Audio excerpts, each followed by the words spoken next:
नमस्कार, स्वागत है आपका हॉर्नबिल टीवी भारत पर। आइए देखते हैं अब तक की खबरें। निवर्तमान सांसद और राज्य पिछड़ा वर्ग आयोग के अध्यक्ष राजेश वर्मा ने आज तंबौर कस्बे से अयोध्या धाम के लिए नई रोडवेज बस सेवा को हरी झंडी दिखाकर रवाना किया है। तंबौर से अयोध्या तक इस बस सेवा की स्वीकृति 21 नवंबर को रोडवेज के वरिष्ठ केंद्र प्रभारी सीतापुर द्वारा दी गई थी। निवर्तमान सांसद राजेश वर्मा ने 12 नवंबर को सहायक क्षेत्रीय प्रबंधक को पत्र लिखकर इस बस सेवा के संचालन का अनुरोध किया था। यह बस सेवा सुबह 6 बजे तंबौर से प्रस्थान करेगी और बहराइच गोंडा होते हुए अयोध्या तक पहुंचेगी। क्षेत्र में बहराइच गोंडा और अयोध्या के लिए यात्रा के अन्य साधनों की कमी के कारण लोगों को काफ़ी दिक्कतों का सामना करना पड़ता था।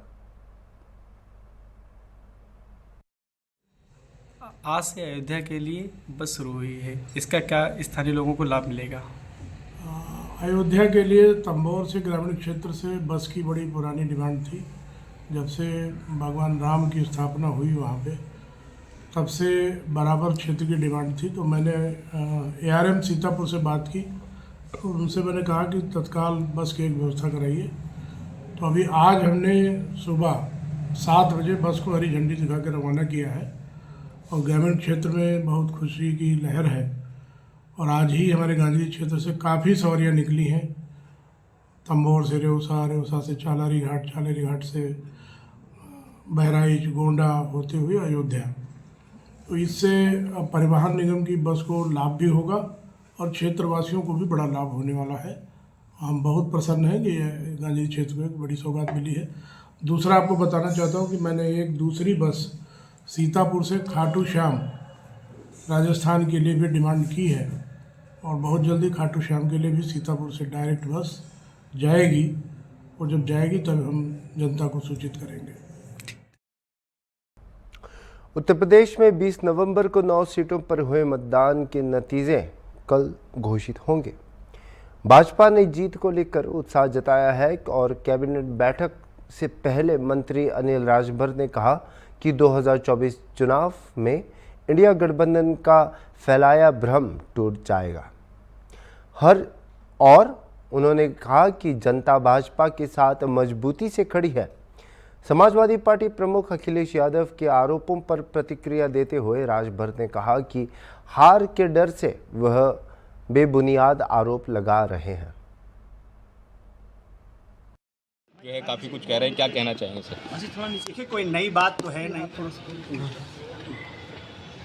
जब भी किसी चुनाव में हार को सुनिश्चित समाजवादी पार्टी देखती है तो बहाना बनाना शुरू कर देती है।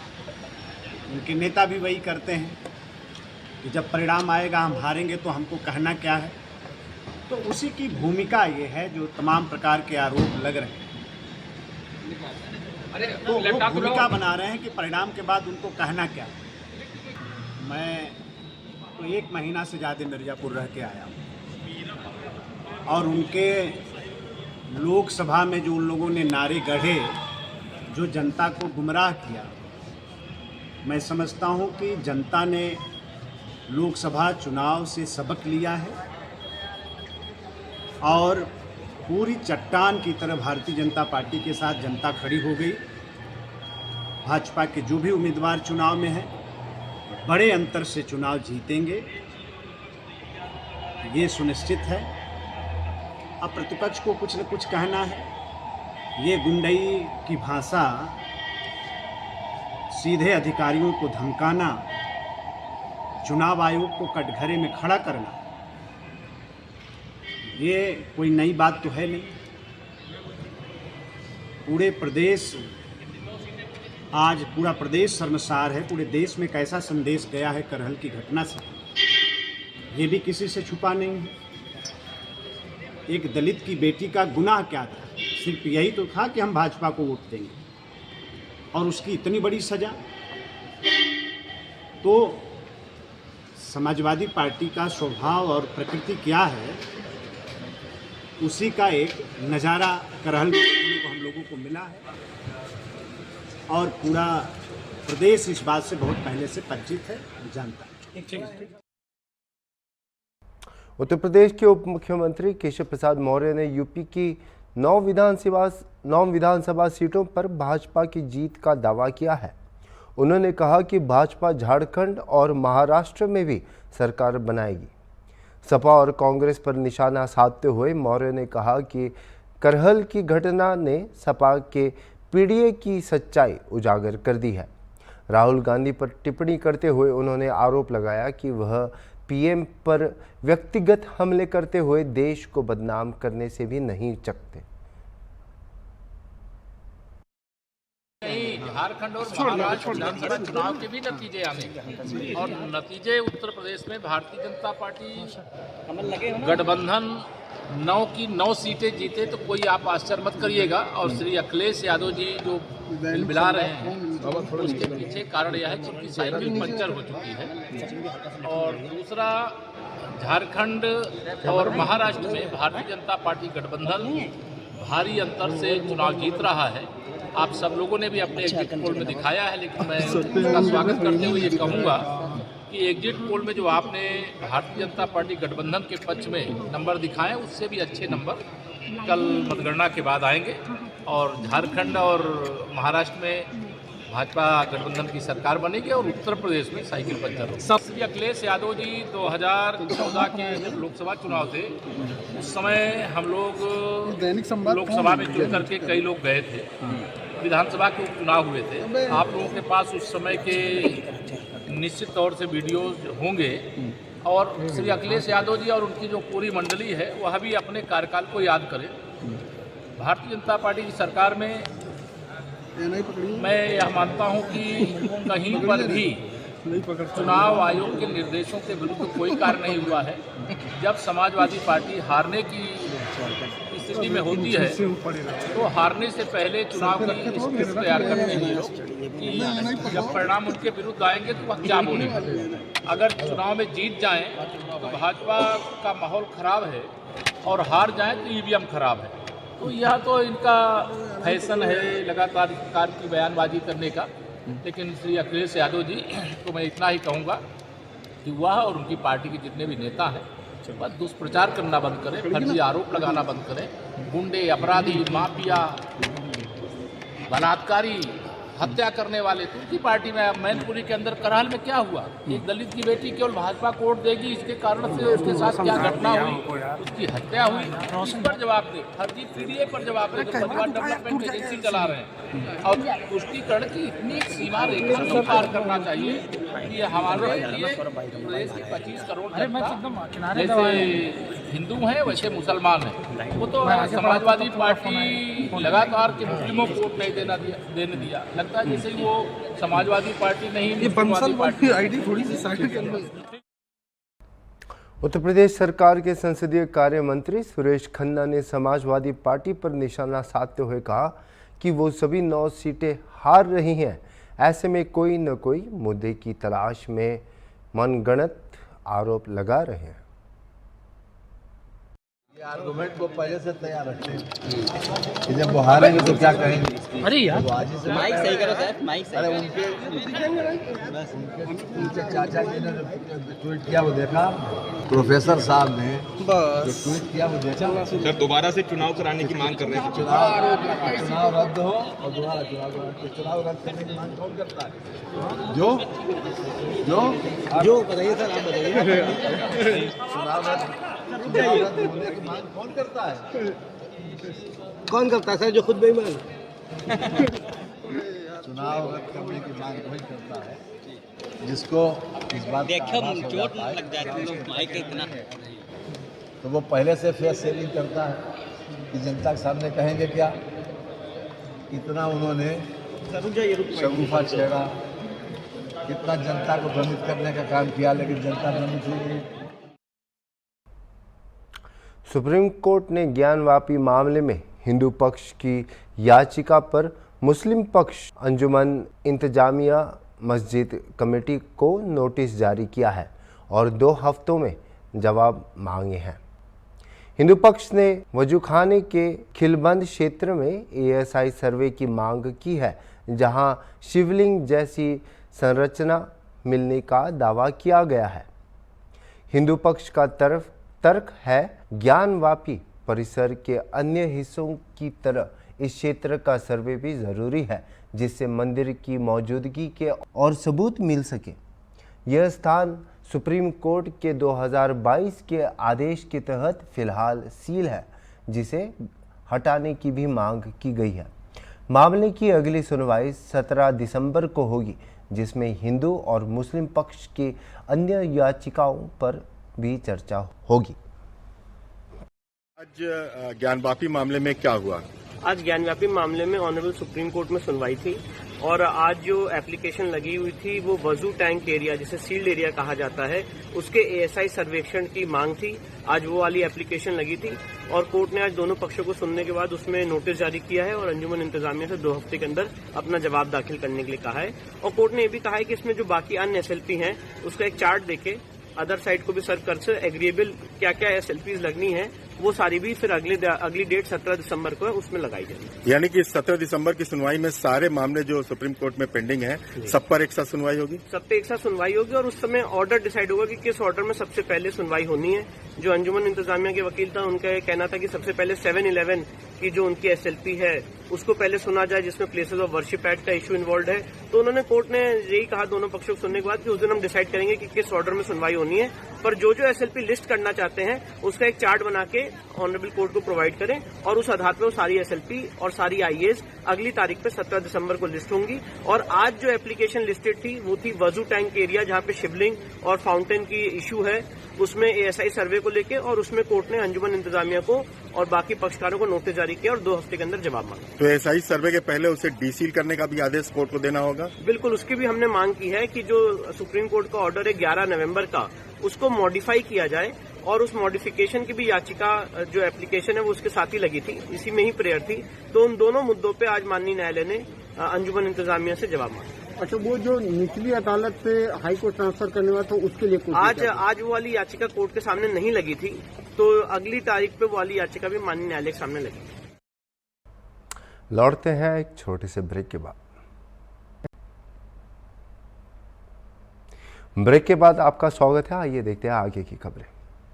रोजगार को बढ़ावा देने के लिए उत्तर प्रदेश अधीनस्थ सेवा चयन आयोग द्वारा 701 युवाओं को वन दरोगा के पद पर नियुक्त किया गया। मुख्यमंत्री योगी आदित्यनाथ ने लखनऊ के लोक भवन सभागार में आयोजित कार्यक्रम में चयनित अभ्यर्थियों को नियुक्ति पत्र वितरित किया।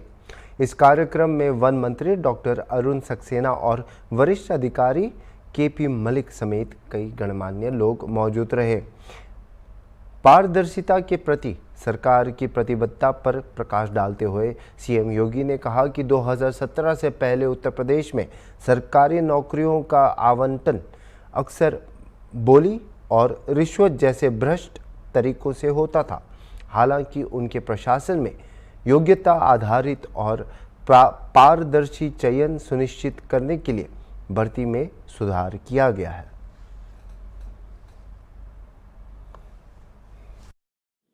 यानी ये दिखाता है कि हम लोगों ने जो एक लक्ष्य तय किया था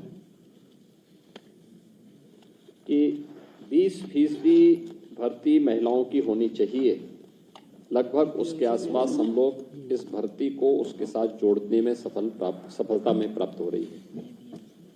आज का जो इस जीव सृष्टि के लिए सबसे बड़ा चैलेंज है वह पर्यावरण बन चुका है। दुनिया चिंतित है, देश का भी हर वह व्यक्ति चिंतित है जो पर्यावरण के बारे में, जीव सृष्टि के बारे में, उसके उज्जवल भविष्य के बारे में थोड़ी भी सकारात्मक भाव रखता है तो वह वर्तमान के उस परिदृश्य से चिंतित है जो वर्तमान में हम सबके सामने एक चुनौती के रूप में है। ग्लोबल वार्मिंग पूरी दुनिया के लिए एक चुनौती है। लेकिन ये कहीं और से नहीं आया। अनियोजित और अवैज्ञानिक विकास के पथ पर बढ़ने का दुष्परिणाम आज ये मनुष्य ने ही अपने लिए समस्या के रूप में देखा है और उसको झेल रहा है। कहीं अतिवृष्टि है तो कहीं पर अनावृष्टि है, कहीं पर हीट वेव्स चल रही हैं तो वहीं पर किसी एक दूसरे कोने में हम देखते हैं कि वहां पर कोल्ड वेव्स के कारण पूरी जीव सृष्टि ठिठुरती हुई दिखाई देती है। कहीं बाढ़ से आज निष्पक्ष और पारदर्शी तरीके से 701 वन दरोगाओं की भर्ती हुई। मुख्यमंत्री योगी आदित्यनाथ और वन मंत्री डॉक्टर अरुण सक्सेना ने नियुक्ति पत्र वितरित किया। हमारे साथ मौजूद है वन मंत्री अरुण सक्सेना जी। सर, पहले तो केपी मलिक जी भी हैं। पहले तो ये जो भर्ती हुई है निष्पक्ष और पारदर्शी तरीके से 2017 के बाद से क्या चेंजेस आए हैं? अब देखिए, आपकी बार जो सिलेक्शन हुआ है बहुत ईमानदारी से हुआ, पारदर्शी तरीके से हुआ और इसमें कोई पैसे का खेल नहीं हुआ। तो मैं कहूँगा ये बहुत बड़ी बात है जो योगी सरकार में ही मुमकिन थी कि जहाँ पर पारदर्शी तरीके से ईमानदारी से उनकी काबिलियत के हिसाब से बच्चों का सिलेक्शन हुआ। और बहुत से बच्चे ऐसे जिन्होंने कभी सोचा नहीं होगा क्योंकि अपनी गरीबी की हालत से कि हमें सरकारी नौकरी मिल सकती है, उन्हें भी सरकारी नौकरी मिली। तो मैं उन सब बच्चों को बहुत बहुत बधाई देता हूँ। इन बच्चे जो नवनियुक्त जो कैंडिडेट हुए हैं वन दरोगा हुए हैं, इनसे आपकी यानी विभाग की क्या उम्मीदें हैं, क्या अपील करना चाहेंगे इनसे? विभाग को उम्मीदें ये है कि ईमानदारी से काम करेंगे, कर्तव्यनिष्ठा से काम करेंगे, मेहनत से काम करेंगे, हमारे जंगलों को बचाएंगे, वहाँ जो वन्य जीव हैं उनको बचाएंगे, वनवासी लोग जो आसपास में उनकी सेवा करेंगे, मानव और वन्य जीव का जो संघर्ष होता है उसको कम करेंगे। हमारे साथ केपी मलिक जी भी हैं राजमंत्री, उससे मुझसे भी बात है। सर, आप भी कहना तो सर बोलिए। नहीं, मैं तो शुभकामनाएं देना चाहूँगा जो आपके लाभार्थी थे कि वे बेहतर काम करें और हमारे विभाग की शान बढ़ाने का काम करें। ठीक है, आप राजमंत्री हैं जिनका साफ कहना है, दोनों ही मंत्री का साफ कहना है कि योगी सरकार है तो मुमकिन है कि निष्पक्ष और पारदर्शी तरीके से भर्ती हो सकी है। आज 701 कैंडिडेट से वन दरोगा थे, उनको नियुक्ति पत्र मुख्यमंत्री योगी आदित्यनाथ ने दिया है। हमारे साथ मौजूद है कैंडिडेट, आप देख सकते हैं काफी खुश हैं और इनको नवनियुक्त है, इनको ही ज्वाइनिंग लेटर मिला है, ये इनके ज्वाइनिंग लेटर हैं। हमसे बात करेंगे। मैम, जिस तरह पहले तो अपना नाम सर, मेरा नाम रेणु शर्मा है। रेणु जी, जिस तरह से आप लोगों को नियुक्ति पत्र मिले हैं, निष्पक्ष और पारदर्शी तरीके से वाकई में भर्ती हुई है, क्या कहेंगे? जी बिल्कुल, निष्पक्ष और पारदर्शी तरीके से भर्ती हुई है और काफ़ी जल्दी भी भर्ती कंप्लीट हुई है। ये क्या कहना चाहेंगे जिस तरह से निष्पक्ष और पारदर्शी तरीके से भर्ती हुई, कैसे काम करेंगे? क्योंकि मुख्यमंत्री योगी आदित्यनाथ कह रहे थे उनसे भी उम्मीदें हैं, कैसे उन उम्मीदों पर?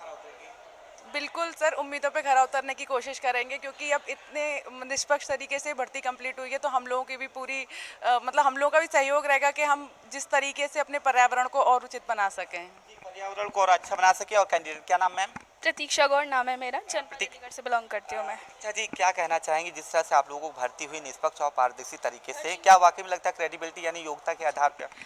बिल्कुल, आयोग ने भी बहुत फास्ट तरीके से और क्रेडिबिलिटी के साथ काम किया है, करप्शन फ्री किया है। तो जैसी एक्सपेक्टेशन है मुख्यमंत्री जी की हमारे से कि हम भी करप्शन फ्री रह अगर कार्य करें तो वो बिल्कुल मीट करेंगे क्योंकि हमारे साथ कोई किसी तरीके का फ्रॉड या करप्शन नहीं हुआ है। तो उनके एक्सपेक्टेशन सारे कैंडिडेट फुलफिल ही करेंगे, इसमें कोई डाउट नहीं है। ऐसी बात है, जिस तरह से निष्पक्ष और पारदर्शी तरीके से भर्ती हुई इसी तरीके से काम भी करेंगे। क्या नाम है?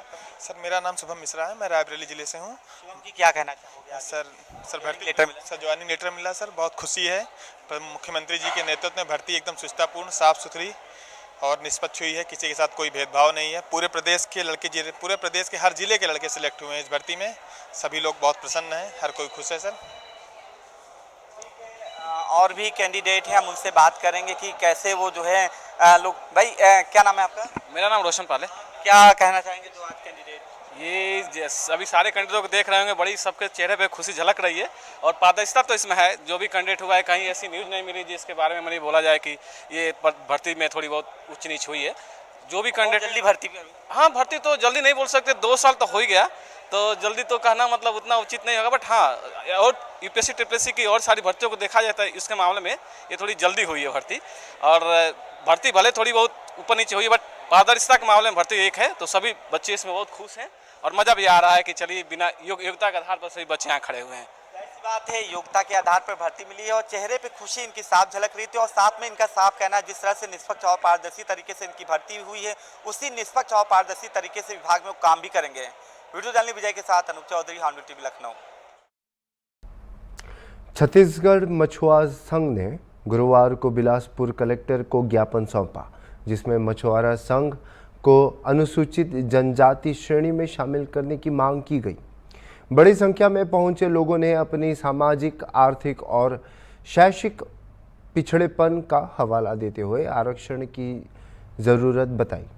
ज्ञापन में बताया गया कि 1950 में मांझी जाति को एसटी के रूप में मान्यता दी गई थी और 2008 में छत्तीसगढ़ सरकार ने मछुआरा समुदाय को एसटी में शामिल करने का प्रस्ताव केंद्र को भेजा, लेकिन 2009 में तकनीकी खामियों के कारण इसे वापस कर दिया गया। आज विश्व मछुआरा दिवस है और इस मछुआरा दिवस के अवसर पर हम लोग मछुआरा समाज की जो प्रमुख मांग अनुसूचित जनजाति की आरक्षण और साथ ही तालाबें हों या जलाशय हों या फिर नहर हो या बांध में जिस हिसाब से मछुआरों को उसके अधिकार से वंचित रखा जाता है और बड़े लोगों को तालाब दिए जाकर छोटे जो किसान हैं, जो छोटे मछुआरे हैं, उनको उनके अधिकार से वंचित रहता है। इस संबंध में हमारी जो मांग हमने एक सम्मेलन के माध्यम से की है और बहुप्रतीक्षित हमारी जो मांग है आरक्षण का, 19 से 50 तक हम लोग आरक्षण का लाभ ले रहे थे और 2005 तक जब छत्तीसगढ़ सरकार नहीं बनी थी तब तक भी हमको इसका लाभ मिलता रहा, लेकिन 19 साल से हमें जिस अधिकार से वंचित किया गया है अनुसूचित जनजाति आरक्षण का, उसके लिए प्रमुख मांग है और सरकार से लगातार हम लोग मांग रहे, चाहे राज्य की सरकार हो या केंद्र की सरकार हो। और पूरा आज छत्तीसगढ़ ने पूरे देश में एक मंच राष्ट्रीय समन्वय समिति के माध्यम से ये मांग लगातार जारी है। 151 समूह इसमें काम कर रही है और प्रमुख रूप से हम लोग चाहे वो अन्य राज्यों पे हो, छत्तीसगढ़ के साथ लग पूरे देश भर के हम राज्यों में हम लोग ये आंदोलन लगातार चला रहे हैं और फरवरी में दिल्ली में एक पूरे राष्ट्रीय स्तर पर एक सम्मेलन की तैयारी है जिसमें एक मांग प्रमुखता से होगी और पूरे प्रदेश के जितने भी राजनीतिक पार्टी से जुड़े हैं, चाहे प्रधानमंत्री हो, मुख्यमंत्री, सबको इस पर निमंत्रण दिया जाएगा और हमारी मांग को उनके सामने प्रमुखता से रखा जाएगा। लगातार मांगे चल रही है। देखिए, आज मांगे और कल मिल जाए संभव नहीं है। इसके लिए बहुत सारी चीज़ों को लड़ाई लड़ना पड़ता है और आज जब देश को आज़ादी मिली तो सैकड़ों साल बाद मिली, तो समाज के लिए भी हम संघर्ष कर रहे हैं। पहले जरूर शिक्षा का बात था, लेकिन आज हमारे समाज के लोग पढ़ लिख कर आगे आए हैं, तो अपने बच्चों के हित के लिए, अपने बच्चों के भविष्य के लिए आज ये मांग हम लोग कर रहे हैं और निश्चित ही पूरी विश्वास है जब समाज जिस संघर्ष पे आ जाता है अपनी मांग के लिए तो उसकी परिणति जरूर होती है और उसे उनको कामयाबी जरूर मिलती है। मैं कुंवर सिंह निषाद, प्रदेश अध्यक्ष छत्तीसगढ़ निषाद समाज, विधायक गुंडरदेव। अभी के लिए इतना ही और खबरों के लिए आप देखते रहिए हॉर्नबिल टीवी।